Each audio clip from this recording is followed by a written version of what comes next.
అమ్మ చెప్పండి అమ్మా, ఎక్కడి నుంచి వచ్చారు? మేము కరీంనగర్ డిస్టిక్, జగిత్యాల డిస్టిక్, కొరట్ల నుండి వచ్చినాము. మీ పేరండి? పద్మావతి మంచాల. మీరు ఎంతమంది వచ్చారు? ఎలా అనిపిస్తుంది? మేము ఒక 10 మంది వెహికల్ తీసుకొని వచ్చినాము. చాలా బ్రహ్మాండంగా అంగరంగ వైభవంగా జరిగింది. వాసవి మహాశక్తి మహోత్సవము కల్వ సుజాత గారి ఆధ్వర్యంలో చాలా బ్రహ్మాండంగా జరిగింది. ఆమె అడ్వర్టైజ్ చేసినప్పటి నుండి మాకు ఎంతో రావాలని కోరిక ఉండే.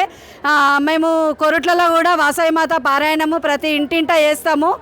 ప్రతి శుక్రవారము మేము వాసవి మాత గుడిలో కూడా పారాయణం చేస్తాము. మాకు వాసవి మాత పారాయణం అంటే చాలా అభిమానము. అందుకే అంత దూరం నుండి అయినా మేము వ్యయప్రాసకు వచ్చి వచ్చినాము. ఇక్కడ కూడా మాకు అన్ని కిట్టులు కానీ అన్ని సౌకర్యాలు బాగా చూసిండ్రు. ఇంతమంది రావడము చాలా గొప్ప. ఇది గిన్నీస్ రికార్డులో ఎక్కుతుందంటే మన వైశ్యులకు ఇంకా గర్వకారణము. అది గ్రేట్ అండి. జై వాసవి మాత. మేము కొరుట్ల, జైత్యాల డిస్ట్రిక్ట్ కొరుట్ల నుంచి వచ్చామండి. మేము అందరం ఒక గ్రూప్గా వచ్చాము. మాకు చాలా చాలా చాలా సంతోషంగా ఉంది. మేము ఇంటింటా వాసవి మాత పారాయణం అని చాలా సంవత్సరాల క్రితము స్టార్ట్ చేసినాము మా పద్మక్క ఆధ్వర్యంలో. మాకు ఇది ఇంకా ఎంతో గొప్పగా అనిపిస్తుంది. ఏంటంటే మేము చేసింది ఇంత బాగుంటుంది అంటే మనం చేసింది కూడా ఇంత బాగుంటుంది. సరే మనం చేసిన దానికి ఒక కృషి ఫలితం దక్కింది అన్న తృప్తి చాలా ఉంది మాకు. బాగున్నది, చాలా అందంగా అనిపించింది.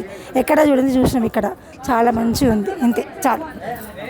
మేము కూడా ప్రతి వారము కామారెడ్డిలో అమ్మవారి జీవిత చరిత్ర చదువుతాము. ప్రతి మంగళవారము చాలామంది అవుతాము. చాలా రోజుల నుంచి కూడా చదువుతున్నాము.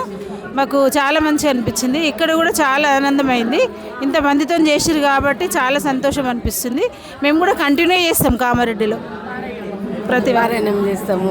జై జై వివేకానంద కాలనీ ప్రతి మంగళవారం కన్యాక పరమేశ్వర్ జీవిత చరిత్ర చదువుతాం. చాలా బాగా అనిపించింది. జై వాసవి, జై వాసవి, జై వాసవి, జై జై వాసవి, జై వాసవి, జై జై వాసవి.